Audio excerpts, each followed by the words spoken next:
Good evening, good evening, good evening, and welcome to Couch Conversations with the Doctors, where health is wealth. What night is it tonight? It is Monday night, and Monday nights are time for Couch Conversations. We're going to go around and we're going to introduce our esteemed panel as we do each and every Monday night.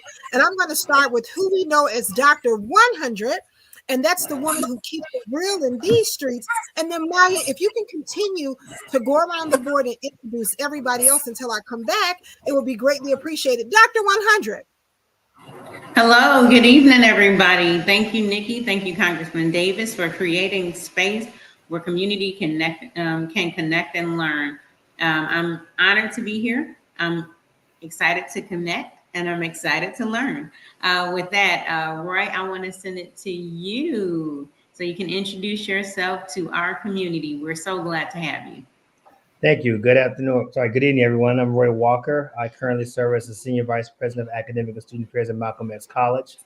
I've been at Malcolm X College for a little over 15 years now, and we have a plethora of healthcare training programs ranging from certificate programs to degree programs, going anywhere from 1 semester up to 2 years. So very happy to be here and engage in the discussion. And maybe I can popcorn over to Dr. Graham. Thank you. I'm a retired physician. I worked in the western suburbs of Chicago for 30 years. And after that, spent 2 years in the congressman's office. And it was an eye-opening experience. It's a real honor and pleasure to be here with my colleagues. I'm going to try and answer your questions as best I can. And I'll jump in and introduce myself. I'm Dr. Tony Hampton. I am a family doctor who has some additional training in obesity, nutrition, and functional medicine. I work with Advocate Health on the south side of Chicago, and I tend to help patients think about lifestyle first before we use bridge therapy, which I consider medication. So hopefully they can eventually transition off medicines by using lifestyle. So it's really been a privilege to do that as a physician. And it's also a privilege to be in front of you guys to share similar messages as we kind of talk to the community about wellness and what they need to do to heal. So a pleasure to be here. Thank you for the opportunity. Well, I thank you so very much, Dr. Hampton, who is really our Wolfgang Puck of weight loss and nutrition. That's who he is. He's that. I want to say hey to Audrey Jaycox, who is here with us. She says, good evening to everyone. Good evening, Audrey, and thank you for being here with us on this evening. I know I have been getting some messages about where is Dr. Mason. Well, I'm trying to help Dr. Mason get on. He's having a few technical difficulties, but he is coming. I've also gotten some message about where is the congressman. Well, you know, it is the night before election. So he may pop in, but we may not see him tonight, but know that he is here with us in spirit. I want to say hey to Judge Miriam Jackson, who is here with us, and she's saying good evening to all. Right before we start on that, Dr. Maya, before we start our conversation, I'm going to pop out for a second, but I would like to know if you can actually give us a health advisory in reference to the fact that COVID is still real and the measles has shown its ugly head once again, and how we can be careful. Sure. Okay. First thing Nikki said, COVID is still real. I've been having some patients come in, and we've been seeing a lot of COVID lately. When I say a lot, it's not to the extent that we saw it before, but definitely COVID is out there. So if you're so inclined, like I'm definitely inclined, when you're out and about, I've started to use my mask because I've just seen way too many people with it. You know, I want to remind people masks go over the nose, under the chin, and that's where, you know, that's the proper way to wear it. The other thing, we're washing hands and we're using physical distancing. Since the only, like, one notable difference since the start of COVID is that if you suspect you have COVID, two things: there are tests in your local pharmacy. A lot of insurance companies will cover the cost. You have to connect and find out. Ask your pharmacist to look into that for you. And now there are medications that calm the course, let's say, of COVID should you have it. So, but the earlier you get in care and access to the medication, the better. That's number one. Measles, right? So The Center for Disease Control and Prevention issued a warning about the increase in measles outbreaks. Chicago and Illinois is one of the territories that had an increase in measles. We want to remind everybody that if you're like, oh man, what happened? Did I get the measles vaccine? Things like that. Measles vaccines are vaccines that come in something called MMR. So you might see that in your chart, MMR. That stands for measles, mumps, rubella.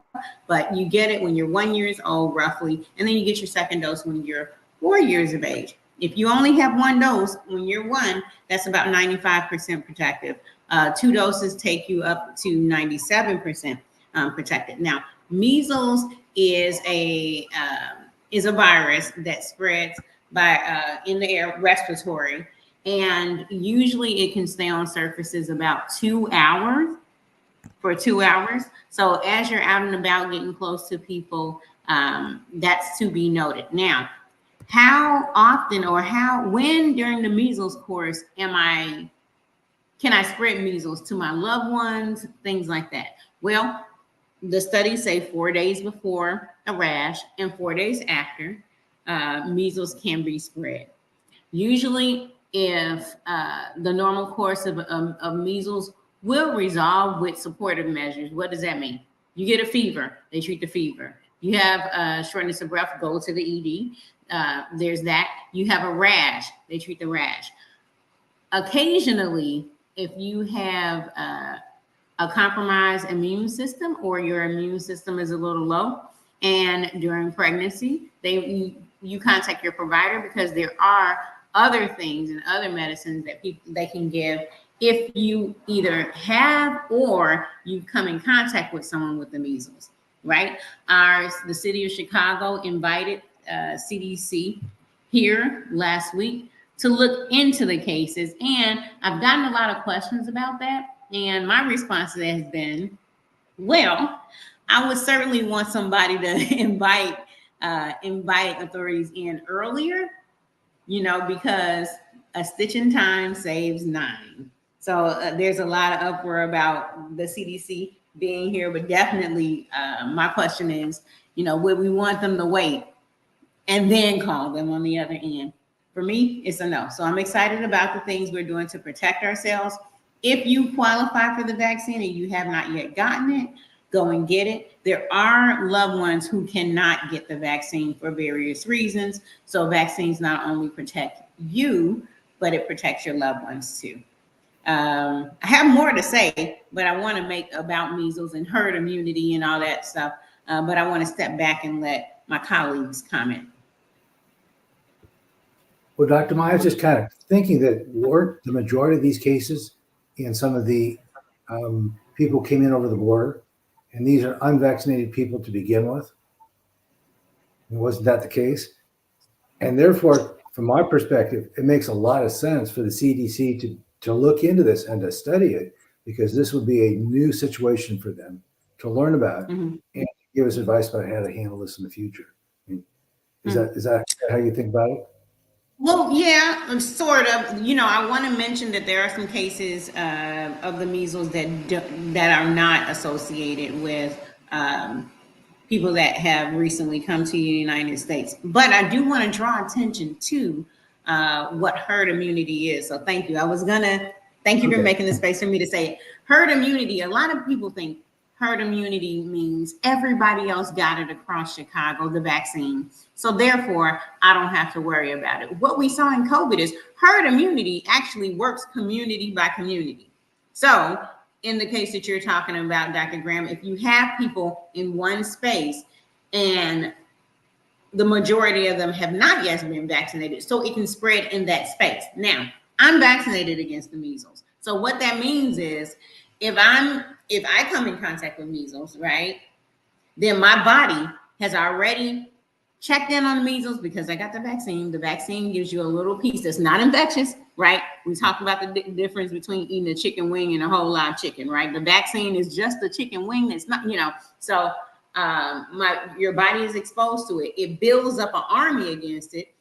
So when I was 1 and 4, I got my vaccine. My body built up my army against it. If I go into the space that we're talking about and the measles tries to get me, My immune system is like, partner, not here, and it handles it on site. That does not mean I will not get it. It means my body's ready to take care of it quick, fast, in a hurry, and I have a more mild course.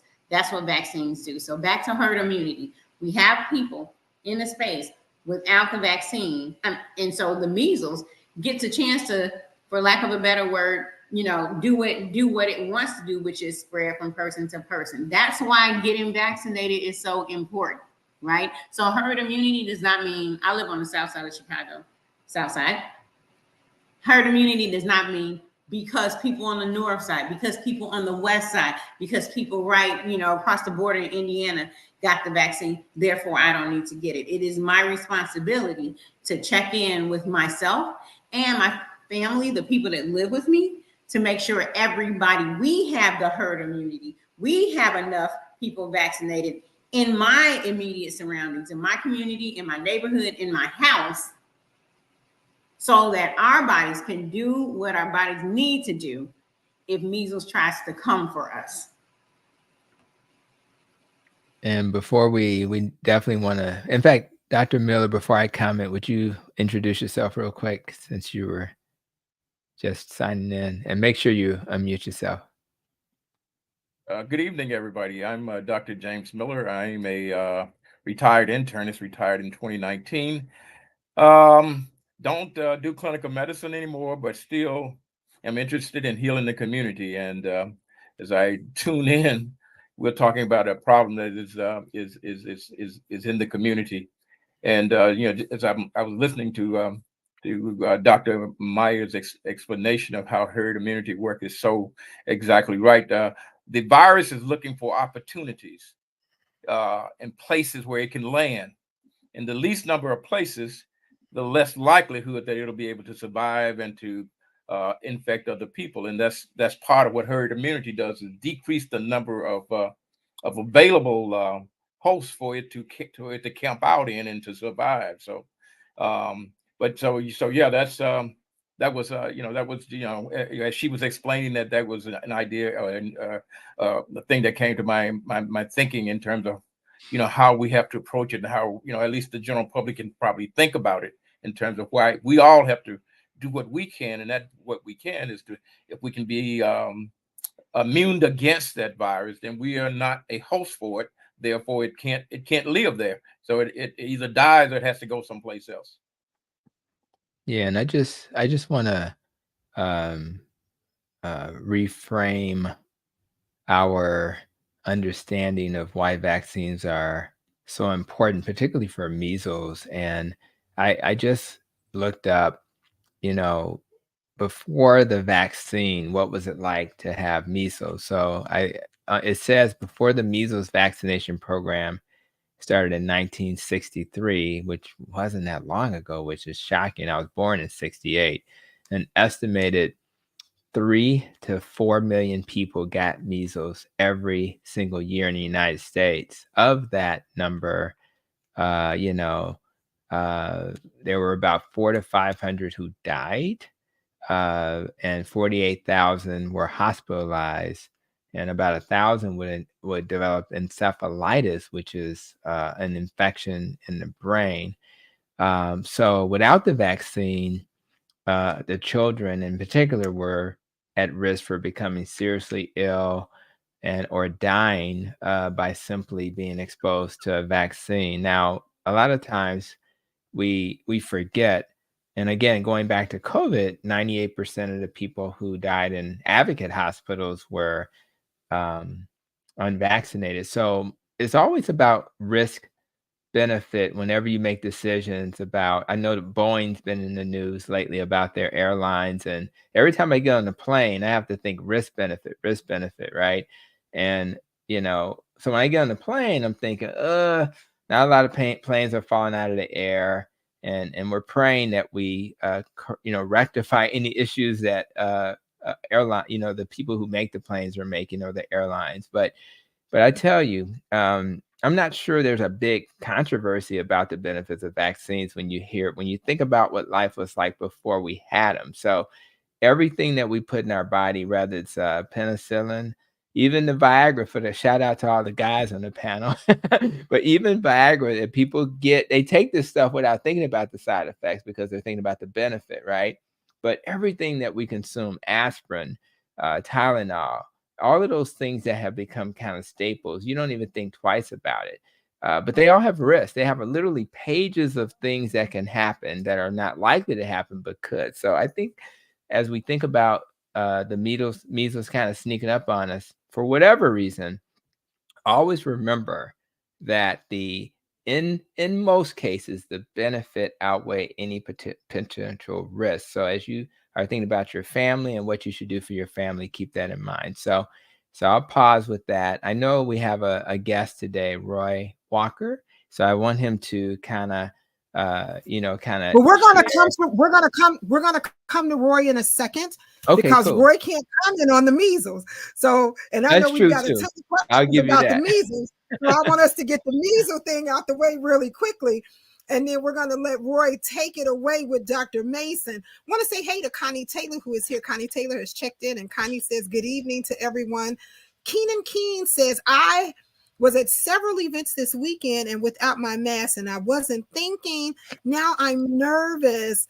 Oh, Keenan, don't be nervous. If you've been vaccinated, let's just stay prayerful. I think you may be okay. Dorothy Murray is here, and she says, good evening to everyone. Sandale Scott is here, and she says, hello. Beverly Ivy is here, and she says, hello. Linda Johnson is here, and she's saying, good evening, everyone. Jack Orloff, hey, Jack, got your message. Jack Orloff is here, and he says, good evening to everyone just as well. So, Maya, have we updated people on the measles and what we need to do? Barbara Ivy is here. She says, I want to ask if mental instability has anything to do with the violence happening in our society. Well, Barbara, I want to hold on to that question for a second, because I know Roy Walker and Dr. Mason is going to tap into that for you in just a little while. Miss Deborah Coleman from Coleman's Barbecue is here. Can I get a large tip, Deb? That's all I'm going to ask. Can I get a large tip? Deborah is here. She says, good evening to everybody. All right, Maya, have we covered everything that we kind of needed to cover about those measles? Can we actually share if adults need to be vaccinated with an updated vaccine, how they can retrieve those? Can you share that for me just as well?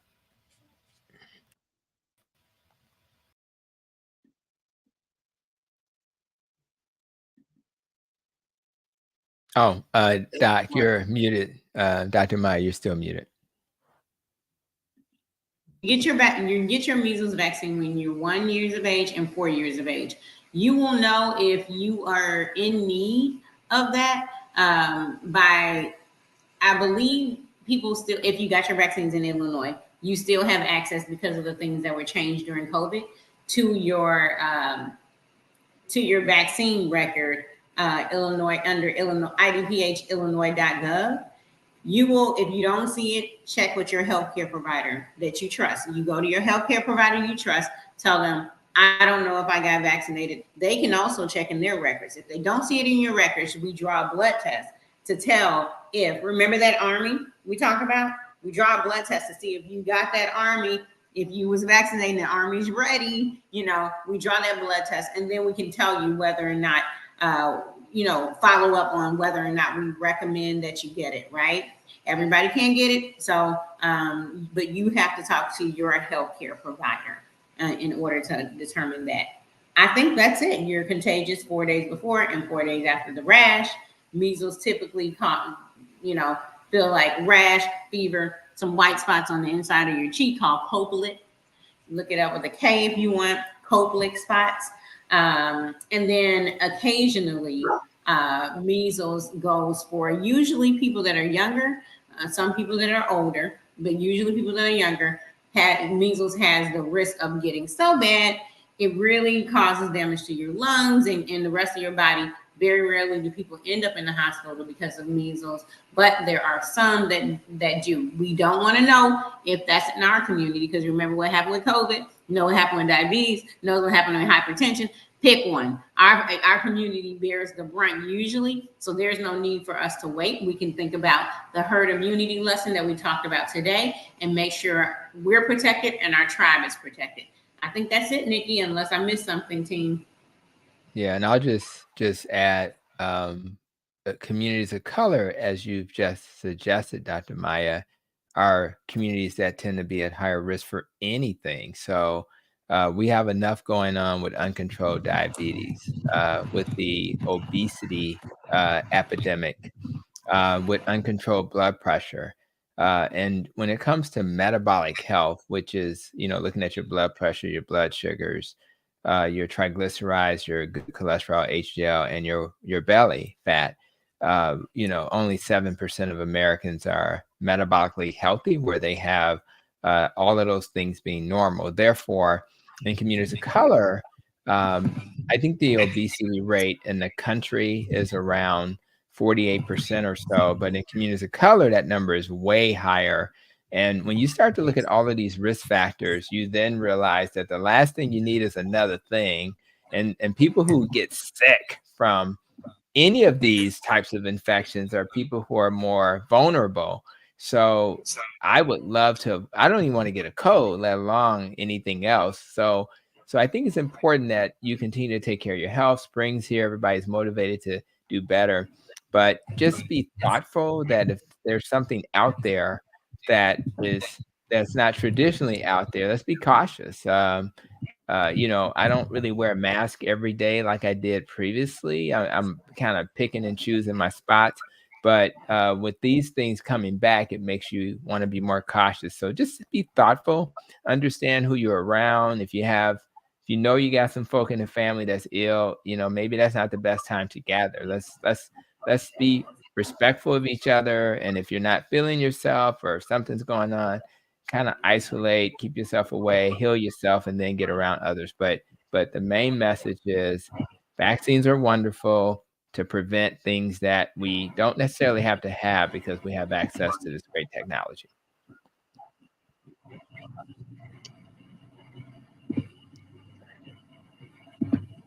So Nikki may be still hiding, missing it. There she is. I am still hiding. Well, Queenie Lennox is here. She says, good evening and thank you for your concerns about the community. Thank you so much, Queenie. Barbara Ivy also says, are measles vaccines good for monkeypox? I recently learned that a 10-year-old got monkeypox from school in Philadelphia, Mississippi. Oh, okay. Well, is the measles vaccine good for monkeypox?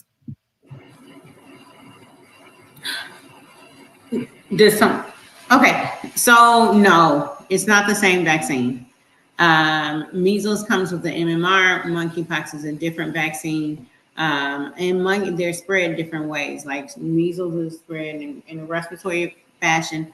Monkeypox is spread from skin to skin. So out there, when someone says someone got monkeypox from a daycare, we know that our kids touch their faces, touch each other, touch our faces, things like that. This, really underscores as monkeypox, we're starting to look at it and how it spreads. It underscores how a stigma or labeling of something can make us miss it entirely, miss the opportunity to care. Care for our communities. Monkeypox is spread skin to skin. So if I have monkeypox on my hand and I touch my face, it's spread like that. If I have monkeypox on this hand and I touch this hand, it's spread like that, skin to skin, no matter where it is on the body. Keep that in mind, and don't let things like stigma and labeling and things like that make you miss your opportunity to do what we need to do for your tribe.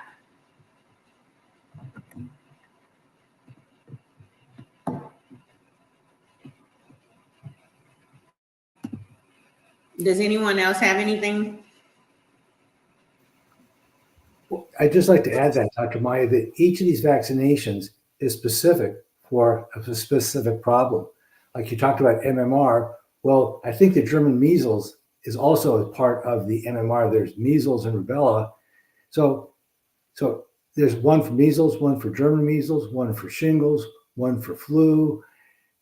So they're very, very specific. One doesn't give you protection against the other. So you get one for each of the problems. So I'd just like to add that.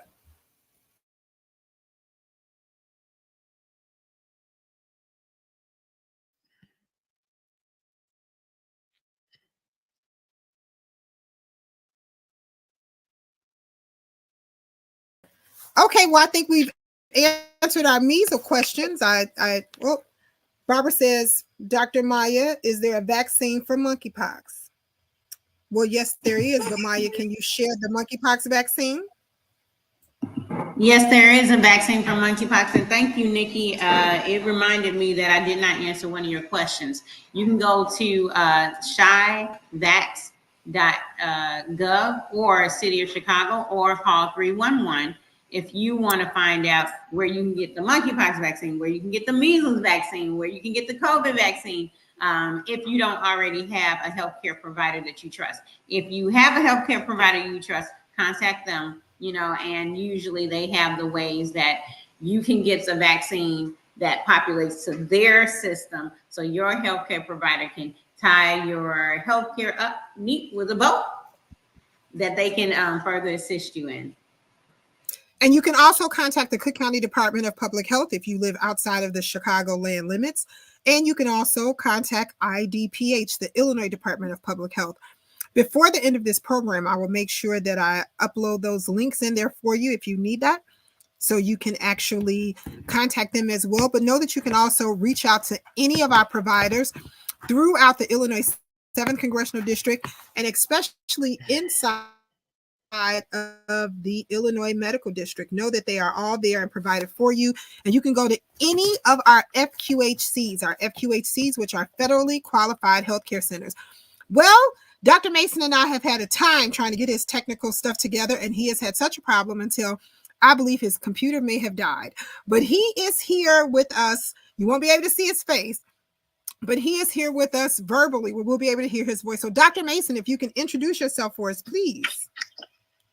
Yes, well, good evening, and sorry for the technical delays. The StreamYard guys are not working favorably with me tonight, but I'm grateful to be here. And Roy, it's always good to be sharing the stage with you. I haven't talked to you for a while, but we go way back, Roy and I. And it's good to see and hear all the other folks on the panel. Outstanding. Well, there was something tonight. There was a word that was tossed around tonight that I really loved. And that word that was tossed around tonight was options and availability. Let's talk about that, Roy. There are tons of options and availabilities at our city colleges. Yeah, that's right. And good evening, everyone. And thank you all for having me on. So there are quite a few options and availability at city colleges. Unfortunately, I find that most of our community are not readily aware of them. First and foremost, we have programs that range from certificate to degree offerings in healthcare, many of which, if people had known about a long time ago, they might have made their first option considering the amount of time they would have saved, the amount of money they may have saved, and a rewarding career. We have some careers that will start you out at $70,000, $80,000 a year. Interesting enough, that's a lot more than you can get some of your 4-year degrees. But I want to touch on something else that was mentioned earlier regarding mental health and some of the initiatives that we're having at the college. And that was some of our minority young Black men in healthcare and in academia, for that matter. Many of them don't necessarily know how to be successful in school and post-secondary education. And we've had some challenges, whereas we were not having as many of our young Black men enroll the way we would like to have them have. However, because of the work of Congressman Danny Davis and the support that he's provided us, he's given us much more awareness right now where we'll be able to have a change in a positive direction where we've seen more Black men come to us at our college, really to participate in what is known as our EMT paramedic program. And so for those who don't know, EMT paramedic is a very, very rewarding career. Usually it has a foray into the Chicago Fire Department, which historically we know has not necessarily had a lot of African Americans be employed there. Well, through this program, partnering with the Black Fire Brigade, we've been able to have a lot of success now where we're teaching young men how to save lives. And not my mantra, but that of none other than Quentin Curtis of the Black Fire Brigade. If you teach a man how to save a life, he's less likely to take a life. And so we're looking at this as a real sincere effort to try to make sure that our Black youth have a place and home at Malcolm X College to really be able to explore their dreams and really reach their unyielded potential. So I'm just excited to be able to share this platform with all of you all, just to kind of speak around some of the great things that our college is doing. We're doing a lot more wonderful and awesome things, but we realize that sense of belonging is what's been missing the most out of our young Black men. And we've been giving power to their voices to really get them to understand that you have a home here at Malcolm X College, and we really are here for you. And we were able to bring some of our young men coming out of high school and off the street in a forum for a focus group. And some of the stories that we heard was just really, really astounding. And not necessarily always in a good way, but just to understand like what they've had to see and what they've had to endure at a very young age in life really kind of makes you realize that some of these young men just need help and need to have a sense of belonging and other people care about them. And so we are here to do just that. And it's not just at the administration level, but all the way through the organization, from our staff, our advisors, and our faculty in particular. So I just want to kind of talk about that really quickly and be willing to answer any more questions that you all may have as far as what's going on at the college. I didn't talk about a lot of the good stuff, but yeah, Malcolm X has a plethora of programming, not just the EMT. I want to share that there's something called an EMR just as well. EMR is an emergency response driver. They teach you how to do this specialized driving to drive the ambulance. And then if you want to move on and join the EMT program, you can. So that's something that you can look at just as well. Also, there's dental hygienist that's there. There's a nursing program that's there. And guess what, Roy? You may be getting a new student by the name of Terry Mason in your mortuary science department. Dr. Mason is thinking about stopping at Malcolm X since he is retired and taking up mortuary science. Isn't that correct, Dr. Mason? That was a thought. That was a thought for one time. Because there are a number of reasons for it, but it is a profession that is that we have, Black folks have still remained a significant presence in. And there's a lot that we do and what that is done. Like I'm talking already. That they do in that profession. And so, Roy, I think that particularly as we look at workforces in some of these areas getting older, we need to be thinking about how we replenish folks as they choose to move on. No, go right ahead. I'm not saying that you're absolutely right. And, Nikki, you touched on a few programs, but, we kind of have to pride ourselves in saying that we carry every program from the cradle to the grave. And that's where mortuary science ends it all. And Dr. Mason, we'd love to have you. I'm still waiting for you to come in and get registered. You would definitely be a highlight, but we wouldn't treat you any differently, though. You would have to earn your way just like anybody else. But needless to say, you're right, Nikki. We have quite a few. And dental hygiene,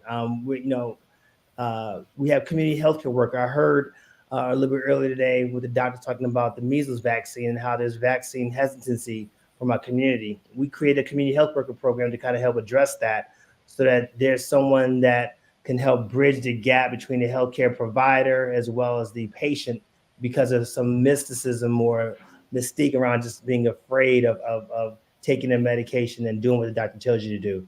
We created a mammography program for radiography technicians. We have patient care technician, phlebotomy, sterile processing technician.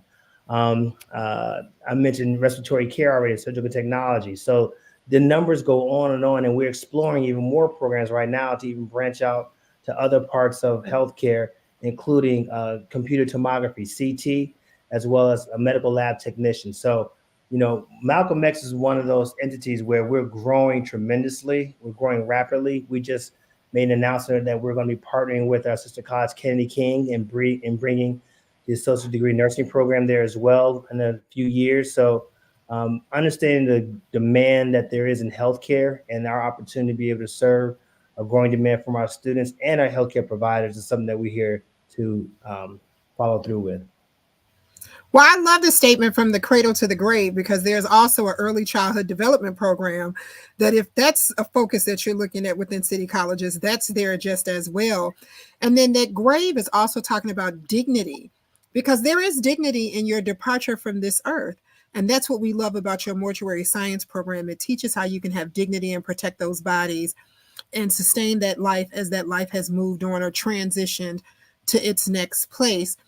Dr. Mason, you often say that the cavalry isn't coming, that we are the cavalry. That's something that you and Dr. Miller constantly talk about. Well, tell me about that cavalry. Well, the thing is that the beautiful thing about a place like Malcolm X as it relates to the cavalry is that we got a place to train. We got a place to take the recruits and train the new cavalry in outstanding numbers. And there are and Mr. Walker just went through just a few of the programs over in the city colleges, but there are a number of opportunities that he's listed and maybe a few that not yet, that we should be taking advantage of, because I'm gonna tell you, if we don't, others will. And it's there for those who want to come in, put in the work, and get it done. And so we should be making any excuses. So those of us that come out of some of the schools that may not have been the best, and my primary and even some of our high schools, Mr. Walker, what kind of help do you offer some of those students that may be challenged a bit with math or reading or things of that nature as they try to go through the programs? Because they need to know that they can get some help. So I'm glad you asked that question, because we actually have a lot of students that are coming varying levels of ability at our college. We're an open access institution, and so that means we have to serve students exactly where they are. So we have an adult education GED program. English for a second language is a very growing, burgeoning program, as you can imagine. And then any student that comes in, we kind of give them an assessment to kind of understand what level of reading and writing and math that they're in, so we can kind of be able to, identify where they can start and how long it might take for them to succeed. Some programs do not have a lot of barriers for entry. It makes it very readily easy for them to get access to, like patient care technician. We also have a number of grant programs that pay for all the costs to attend, including books, uniforms, tuition, you name it, through our WI Impact Grant, Project Impact Grant, as well as others that we have as well. So one thing in particular that I'm excited about, and Nikki, you honed in on the EMR program that we supported through the Congressman Danny Davis, is that program is actually going to feed right into our paramedic program. And so, once you start becoming an ambulance rider and a driver rather, once you take a few more science courses under your belt and testing the English level, college level English reading and writing, then you're able to start into our paramedic program, and you're going to be very, very successful once you get in. All of our programs are very high quality. We have about an 85 to 90% retention rate, and that coincides with also completion rates as well. So for us, it's a matter of access and getting in early. And right now we're creating ways in which we're trying to expand and grow, given the number of students that we have coming into our college with the number of coveted seats that we hold for each one of those. So that being said, we're expanding. We're working with partners to identify what new programs we need to offer, and we're excited about growing a little bit further in the South Side of Chicago. So now we're not just localized on the near west only. Mr. Walker, could you also talk just a bit about the programs in fitness that you have in terms of training and things of that nature? It's something that you and I go back a ways about talking about, but can people learn to become exercise gurus at Trinity the King as well? Sure. And Doc, you speaking at our beginnings, my training, I'm a clinical exercise physiologist by training. So yes, my baby did create the personal fitness training program, and that's a foray into the physical therapist assistant program.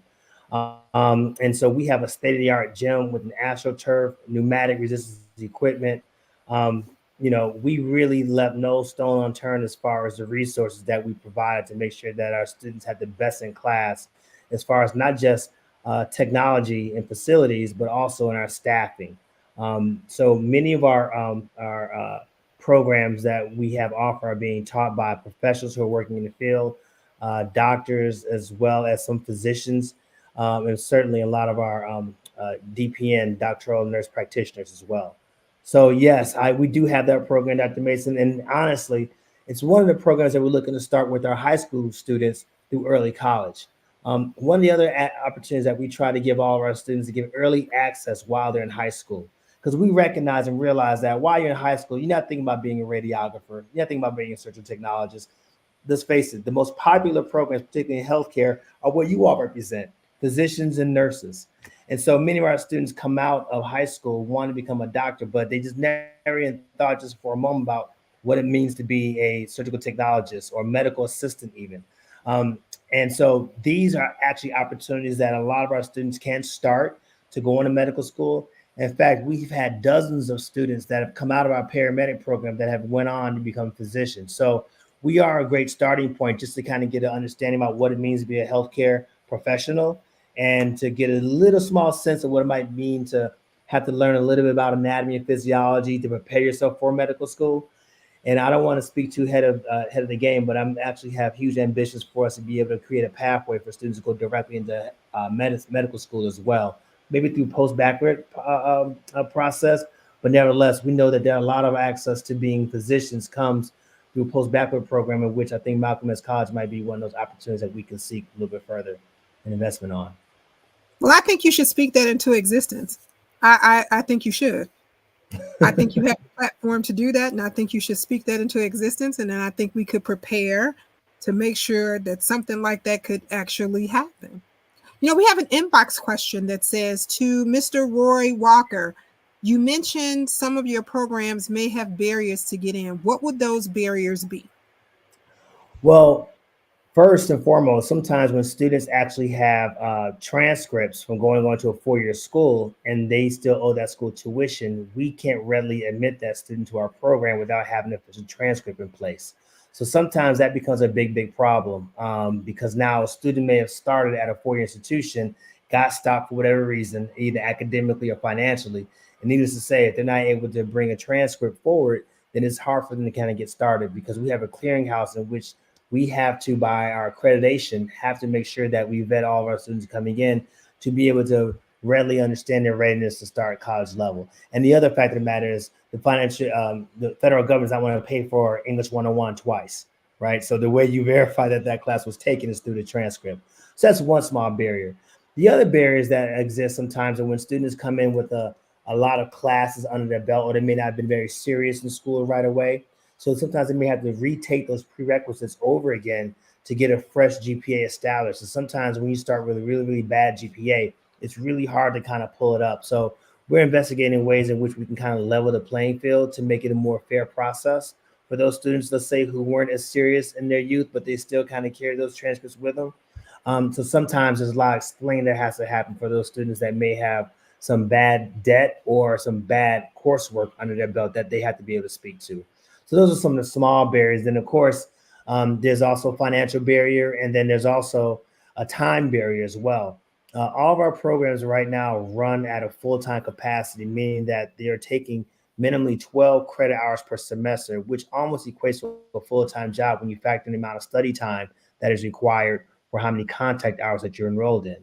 And so that being said, some of our students that have to work during the daytime, it makes it a challenge if they're not well resourced to be able to take classes during the day to be able to attend with full participation. So some of our parents that or students that we know that prefer evening classes, some of our programs are available in the evening, but not the totality of it. And that becomes a lot of a resource barrier for them. So those are the main three issues that we face with some of the barriers for students getting access to our programs. We have another inbox question for you that says, is there an online study or online course option?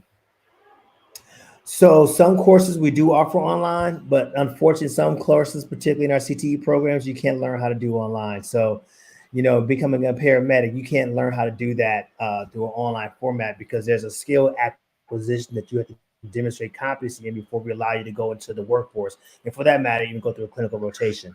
Some of our more perfunctory courses that we offer in our general education classes, yes, many of those classes are online. And our health information technology program is also online as well. So some are, but the vast majority of CT programs are not. But we do have online options for many of them. Well, Carrie Steele is here with us, and she says good evening on today. And I want to say hey to President Steele. Hey, Carrie Steele, how are you? Carl Brinson is here with us. Carl says hello, Carl. Carl Ellis is here just as well. I want to say hey to Carl Ellis too. Thank you for tuning in on this evening. Question says, roughly how much is the cost of a credit hour? That's a good question. So the cost right now is $146 per credit hour, and registration starts April 1st.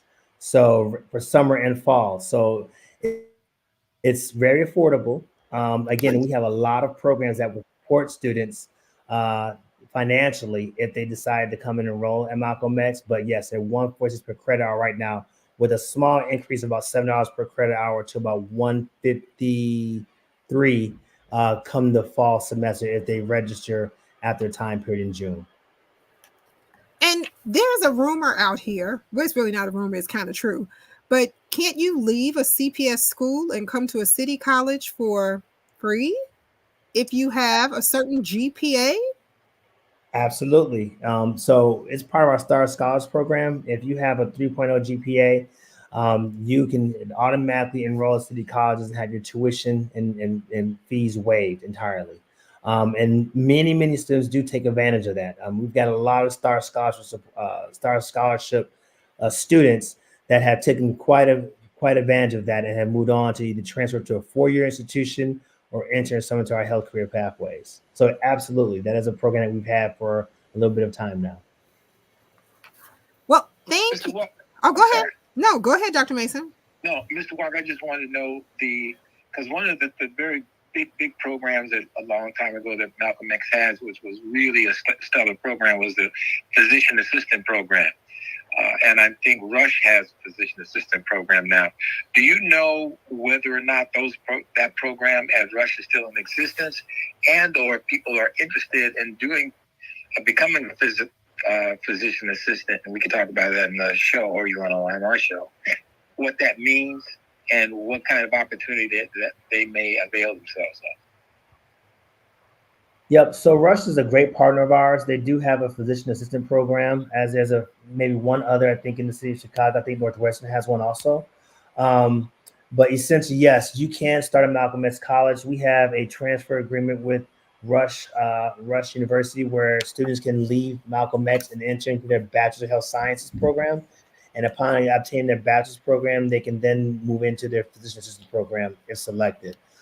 Essentially, we did have that program quite a long time ago, but essentially what happened is that the accrediting body for physician assistants had deemed that program now needs to be offered at a graduate level degree offering, which means that the conferring institution needs to confer their program at a doctoral level or master's level, and no longer an associate degree in science, which we used to have. So we did have that program. We had a very successful program. And right now, we've pretty much been able to support students that are entering into that pathway through our articulation agreement with Rush. At some point, we should talk a little bit more about what a PA does, because they're can be very, very valuable. And having had hired PAs in my own practice, it's really, really a nice, if you're don't think you want to go the whole way just yet, the PA program is a great way to get yourself started. It's not a nurse. It's a totally different program. Oh, no, you're absolutely right. And so those who have a little bit gun shy to maybe enter medical school, physician assistant is definitely a viable option for them to consider. It does allow them to kind of go into different specialties in healthcare as well. And they do have a lot of privileges beyond that of a nursing, where some of them might be able to manage a practice themselves. So you're absolutely right. That is one of another great options that I think our community needs to think about. Because again, readily understanding knowledge about all the opportunities in healthcare is something that I think is still not well understood. Well, I just want to reiterate the fact that the average net cost of a credit hour at a 4-year institution usually runs at an average about $612 per credit hour. And at most of your 2-year institutions, that credit hour costs about $337. But at Malcolm X, that credit hour is running about $147 to $150. Am I correct, Roy? Is that the statement you made?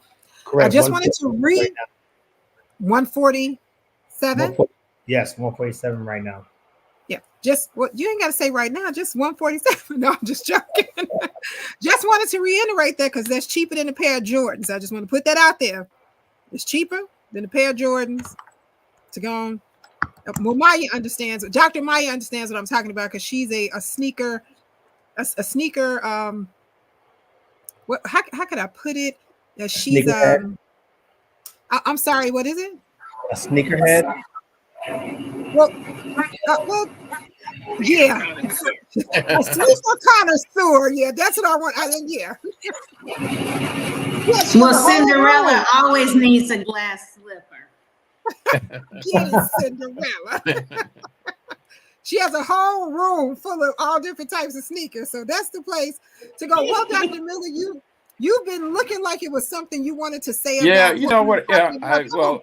yeah, just didn't know how to really connect this because I actually I had a couple of interesting discussion over the past week. Really talking about the situation and problem that we're having with young black men in the community. Actually, Dr. Mason and I had a short conversation on last Monday about how to get young black men into the healthcare field, and he was saying, "Well, where's the garden? Where's the crop that we're going to get from?" And then later on in the week, I had this conversation with another group that was talking about dealing with the at-risk group of black males, which is that group between the ages of 14 and I guess 25 or so. And so, I've always been talking about prevention. And so if we, so what I'm saying is, as Roy's talking about the situation in terms of, I know he's looking to those that are in high school, finishing high school, and maybe those that have gone to college and decide that they need to come back for one reason or another.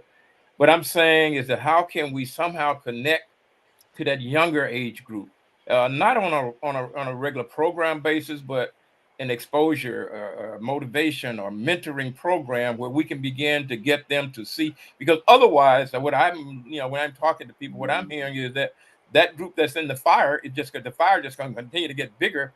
Because if we don't prevent these other kids that are younger from we don't do something with them when they get to be 14, they are going to be in that same age. They're going to be in that same situation. And we have to figure out a way how we can bring those things down and to offer and to expose them at an earlier age. Because by the time that you're 14, most young men in our community think that they're men now, that they're real men. And so what I'm saying is that this process of prevention and the process of changing the mindset and being able to as you're talking about programs and things that young men ought to be looking at, how do we bring that down and touch the younger age group so that when they get to be that age, they get to be the high school age, now they're beginning to think about something that is worthwhile, something that is a different pathway than the things that they've seen in front of them in the street. Well, Dr. Miller, I think that is an awesome statement that you just made because that's one of the reasons why I wanted to make sure that Roy was here this evening with a program that we kind of have, and that's our Black Men in White Coats. So I really love the fact that we're having this conversation. There's something that we do with the Feinberg School of Medicine with Northwestern when we have our youth in white coats, but we are focused on sophomore, juniors, and seniors in high school. But I want to get with Roy probably Thursday or Friday. So Roy, look at your calendar. Let's carve out a little time and let's mirror that program on a younger basis.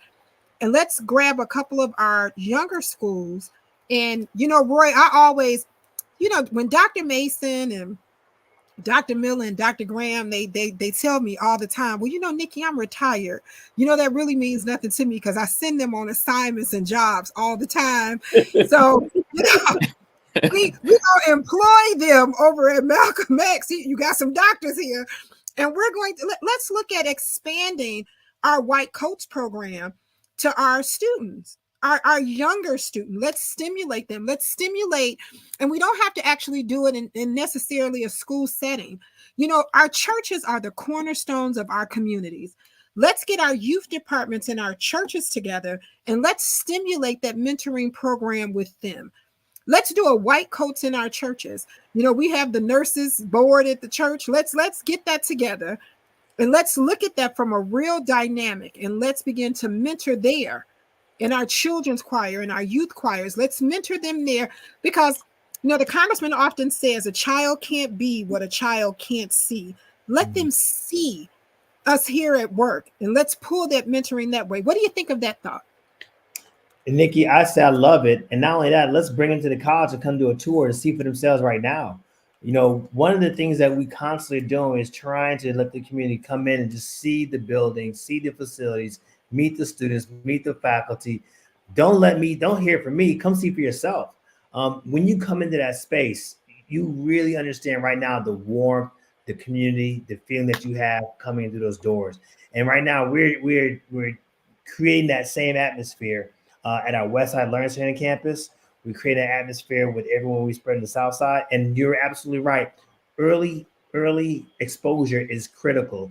And so now we're even trying to partner with some of our 8th grade and 9th grade students early on, just so they can even see what it means to be a student in the programs that we offer. And you know, Roy, let's look just a little younger, because 3rd grade, 8 years old, is our pipeline to prison. Mm-hmm. And that's one of the reasons why our food service on a national level is looking at younger kids, and they have these youth chefs that's getting them busy. So let's look at that just as well. And trust, when I tell you, Roy, we got some help. We got a number of these so-called retired people like Jack Lynch, who's here with us, and he's saying, great presentation. Good evening, team, who is the former vice president of Gift of Hope. He'll be more than happy to help out and do whatever you need to do. Audrey J. Cox is here, and she says, I love these conversations with the doctors and their guests. We must keep it going. You are absolutely right, Audrey. And she's a so-called, retired former elected official. So I just want you to know we got a lot of people here who's going to be willing to be a part of that team. But go ahead, Roy. I'm sorry. Oh no, I know Jack, and Jack, well, so good to see you again in the virtual space. He said he was going to retire, but I see he's not going to retire, so we wanted to bring him back for sure. And I see Dr. Karen Scott is actually in the chat as well, and she's actually staff and faculty at Malcolm X College. So I'm really excited that we're getting some notoriety. And Karen, you're absolutely right. Early exposure is essential. Nikki, we don't have a problem with 3rd graders. We can bring them in right away. Come on. So go ahead on and tell us what Karen said. What did Karen write there? Students should be exposed to careers in middle school. These occupations should be introduced to them. Many times the students only think that doctors and nurses are the only health professionals. Yeah, so go ahead, Dr. Mason. I have one more thing. Oh, go ahead. Yeah, one of the things, and tomorrow we'll have a meeting with a group called CPAS, Creating Pathways for Academic Student Success. And that's the group that Eric Whitaker and Steve Martin, some other folks have put together. But we also want to make sure that we look at this in its totality. And unfortunately, a lot of our students are not coming out of schools, particularly some of the local schools, are prepared adequately for what they need to do. And that's why it was so important that some of this remediation is available at Kennedy King. And I'd just like to ask Roy, what would you think that you do a fair amount of remediation? Because what we're finding is we have students that are coming out of the Chicago public school systems, and they've never seen calculus, or some of them not even seen algebra. So we really do need to make sure that we identify where those things are and where we have the resources to sort of deal with that. And I'll let Mr. Walker talk about what they see sometimes even at the junior college level. I can't quote stats right now as far as how many students coming in are at remedial levels. But one thing I think is important for you to understand, that our median age for our students is 28 years old. We don't necessarily have a lot of students coming right out of high school that enter into city colleges. You got to remember, we live in the city of Chicago, and for many parents, the goal and desire, and understandably so, is for their students to go away to a 4-year school, typically outside of Chicago. And you can understand why when you look at the challenges that we face, with not only the cost of living, but also some of the gun violence that pervades our community during that age time frame. So that being said, we have students that come in varying levels of ability. And yes, we still know that there were quite a few deficits that occurred during the pandemic. I mean, for an entire year, almost a year and a half, students were learning online at a time frame when most of the educators really did not understand how to teach online and do it very effectively. And so because of that, we did see quite a bit of remediation of students that were coming in that weren't at a level that we anticipated them to be in. But we prepared them for that and have several initiatives in place in terms of how we're supporting them and really being able to scaffold and lattice the foundational level of math and reading that they need to have in order to be successful. So we got our work cut out for us, and then again we are confident that we're going to be able to achieve the task.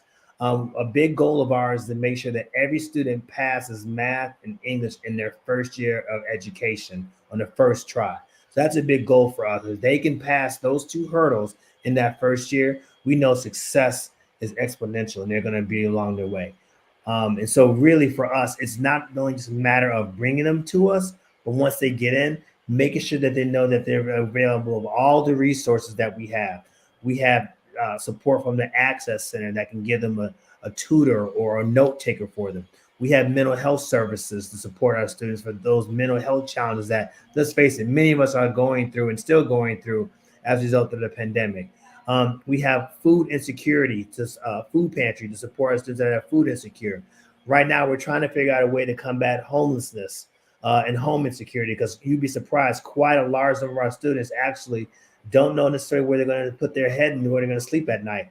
And so when you look at Maslow's hierarchy of needs, food and shelter are the first and most important things that you're going to have. You can't learn if you don't have those two things first. Right. And so our students all have the capability of learning. We know that for a fact. It's just make sure we can put enough programming and support service in place to take all those other issues that are clouding their mind, taking up bandwidth mentally for them to figure out how they're going to survive themselves, so they can be successful at Malcolm X College. And so that's why trying to figure out ways we can expand not only the number of programs, but also the number of services that we're offering to them, particularly in the area of home insecurity, is one of our biggest goals and high priorities for the next 5 years. Outstanding. So this is going to be our last inbox question, but if you have any questions that you'd like to drop in our public chat, please drop those in really quickly before we start our Until Next Mondays. So the last inbox question: hi, Nikki, I'd like to stay anonymous, but I'd like to say hi to Deacon Miller. Okay, so that lets us know you know Dr. Miller over here. Her question is, how old is too old to go to college? Great question.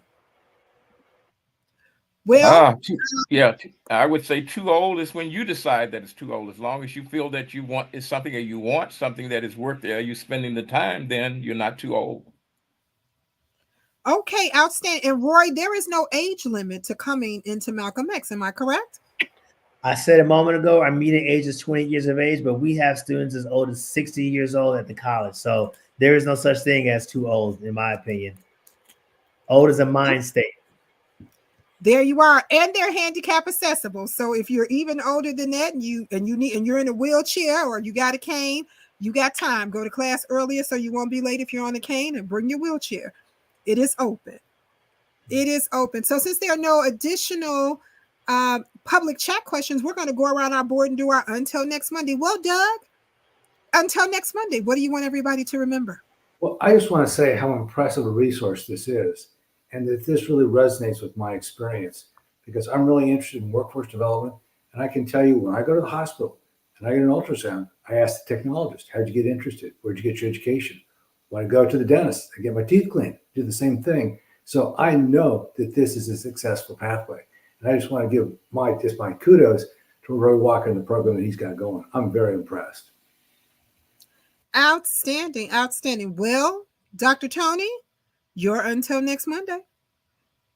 I was chatting a little bit before we got started about the economics of your education. And when I got out of school, owed a ton of money. I was blessed to have the Department of Public Health scholarship to help pay back the 200 plus thousands of dollars I spent to get to that point.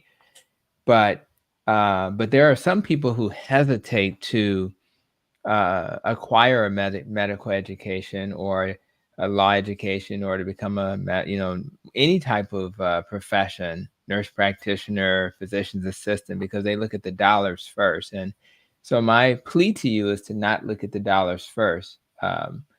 You have programs right in your community that can help you achieve your goal. I mentioned before we started that I got my real estate license, which was kind of something I did as a doctor helping investors, and I got it at Triton College. It was when I did my when I was in college and I wanted to save a few bucks, I went to Olive Harvey and got my calculus courses done. So this is a tremendous opportunity, and the programs that provide some coaching and support are very important.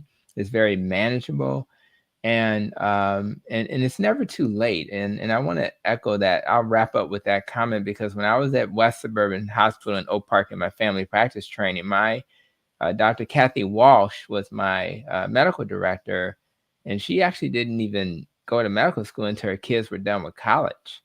She literally waited and was a great mom, did her mom thing, and then so it's never too late.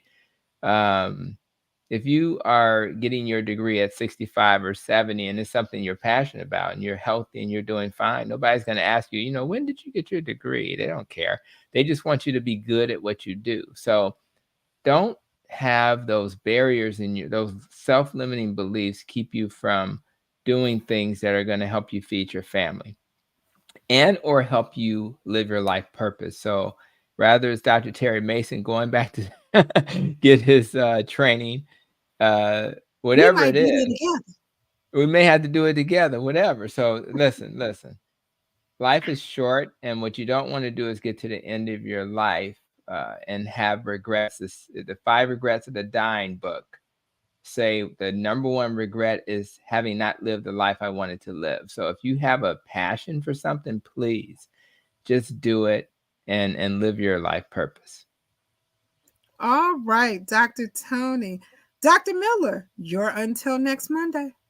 Well, I'm really pleased to hear from Mr. Roy Walker in terms of being willing to reach out to that younger age group. It's never too late and it's never too early to get started. And and as I've looked around and as I've learned over the years that some of the barriers are barriers that are created either because we don't get started early enough or we don't get started with the proper exposure for our young people, and then they find themselves in a situation that they're not prepared to be able to overcome what is necessary. And some of the behavior problem that we're seeing, as I was talking in this conversation, some of the behavior problem that we're seeing is because that's how people protect themselves. If they can't read, they'll do what they need to do in order to not be embarrassed that they can't read. And so some of it we see in the behavior, I'm not going to read, not necessarily because they're angry, but it's because they can't and they don't want to say I can't. So we need to make certain that, as we are looking and we see things, we're seeing what we're seeing, and we're seeing that a large group of our kids are in this at-risk group. Let's put a barrier to that. Let's stop that problem. Let's make sure we look prior to that, the age group prior to that, and that we begin to invest in that age group so that they don't become a member of that at-risk group, because they're certainly headed that way, and that they're going to continue to go through those things, continue to have same mentors that the a group that were older than they are did, and they're going to see the opportunity in the same way. They're going to learn from those people. They're going to end up there. So I'm just saying, let's get started early with, and if we can prevent these kids from getting into trouble, and help them to learn to find different pathways in life. It's a lot less expensive. How much money does it cost to keep a person in jail? Yeah, they got to feed them. They got to, these are dollars that if we can invest in a different way, I think that at the end we win. We save. That's my point. All right. Great point. Dr. Maya, that's Dr. 100. You're until next Monday. Until next Monday, we heard what we said about the measles. We heard about mpox. We heard about the need to address things specifically in our communities. And those are just two. Oh, and COVID, right? Those are just 3 of the things. Notice that all of them had a component where overlooked and underserved communities fared worse. And the Journal of American, JAMA, Journal of American Medical Association, produced this January an article saying that patients in communities that get care from providers that are from that same community have better outcomes. So I'm excited about CPAS. I'm excited about I Am Able, who has a Black Men in Medicine's Gala coming in March. I'm excited about all the efforts to make resources available to our communities, so that people from our communities can have access to education, come out and have the tools to care for our community in the way the community needs to be cared for. So thank you for making these resources available, and thank you, Roy Walker the third, for joining us today. Well, just wanted to remind you guys that, as Roy said earlier, the average cost of a credit hour is $147, right? 153. 153. It's just 150. Okay, now it's going up. Is this inflation? I'm just joking. This is as of April 1st. It is now 153. Sorry about that. April 1st in terms of 153. Okay, so no, it's okay. It's still cheaper. So it's 153, but the average cost, and this is to answer your question, Dr. Miller. The average cost for a prisoner per day is $120 and about 10 cents. So if you add that up for about a year, you're looking at a little over $44,000 per year. Just wanted to share that. Well, Dr. Mason, you're until next Monday. Well, first, let me say again, I am really proud of Roy Walker Jr. We go way, way, way back when I had a gym attached that Roy helped put together, a gym attached to my physical office practice, because we understood that exercise was important and as part of a health tool. So he's continued to grow and do the things he's doing over at Malcolm X. And I think that it's wonderful that he's there. We want to also create a little more of an alliance between what we're doing with CPAS and some other stuff with what's happening in some of the city colleges. And lastly, I know that it takes a lot of time, and you put in a lot of hours that are not necessarily, Roy, directly related to what you do, but you do it because it's important. And many of us in many different areas do the same thing. And I just want you to be encouraged that it is working, and it's doing what you need it to do. And whatever the obstacles that you may have to go through, it's worth going over them in order to do the things and keep the kind of opportunities available for our students. Lastly, I'll say that one of the other things that we've had to deal with recently is student support. And it was mentioned about housing. And a lot of people, we have college students that are homeless, and they ride the trains all night. They come into the school early in the morning, use the bath. And I know this because of what we were doing once over at Chicago State. And so there are some things, and we do need to sit down and put our heads together, not just to get students in the programs, but to make sure that they have the wherewithal to be able to successfully complete the programs.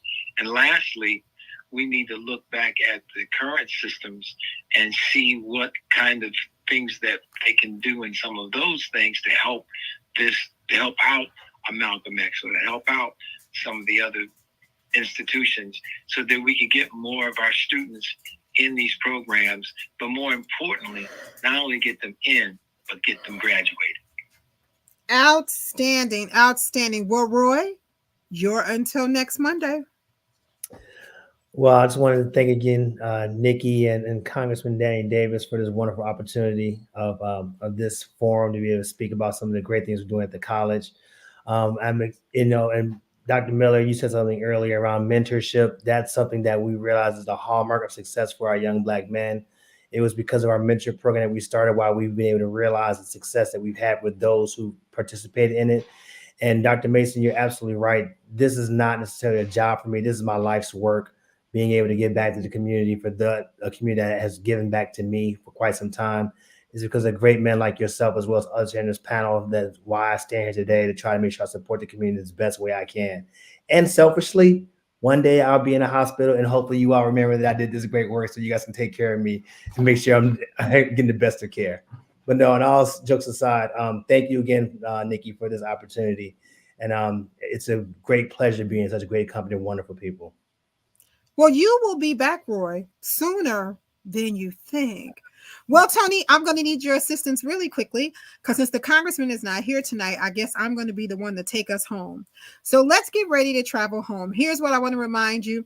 Dr. Meyer brought up a good point. COVID is not gone. It is still here. So I want to remind you about a few things about COVID. If you are in a room and you don't think you have achieved herd immunity, simply put on a mask. Keep that mask with you in your pocket or your purse, and just be able to pull that mask out if you are in a state where you don't believe that you have reached herd immunity. Also, one of the most important things is to make sure that we wash our hands. Dr. Tony, if you could do a little simulation of hand washing, it would be great. Usually Maya does that, but her it's kind of fell loose. If you wash your hands properly, remembering to make sure that you get that thumb area and up the side of your arm towards your wrist. Remember to go around those fingernails and under them to remove those bacteria that you may have touched on elevator buttons, doorknobs, or even don't forget the nasty carts in the store when you are in the grocery store pushing those carts. So remember to wash your hands before you touch your face, eyes, mouth, any of those things. Or if you're grabbing chips or something when you're in the car and you're putting them in your mouth, remember to wash those hands. Also remember to keep hand sanitizer on the side. But when you have the opportunity to wash your hands, do not use hand sanitizer in place of water. Only if it is not available. Try to wash those hands first. Just want to remind you guys of those things there. And also, if you are sick, don't go anywhere. Keep those germs to yourself. Germs are not love. Do not share the germs if you are sick. If you are ill, simply stay home and let everybody know that you are ill.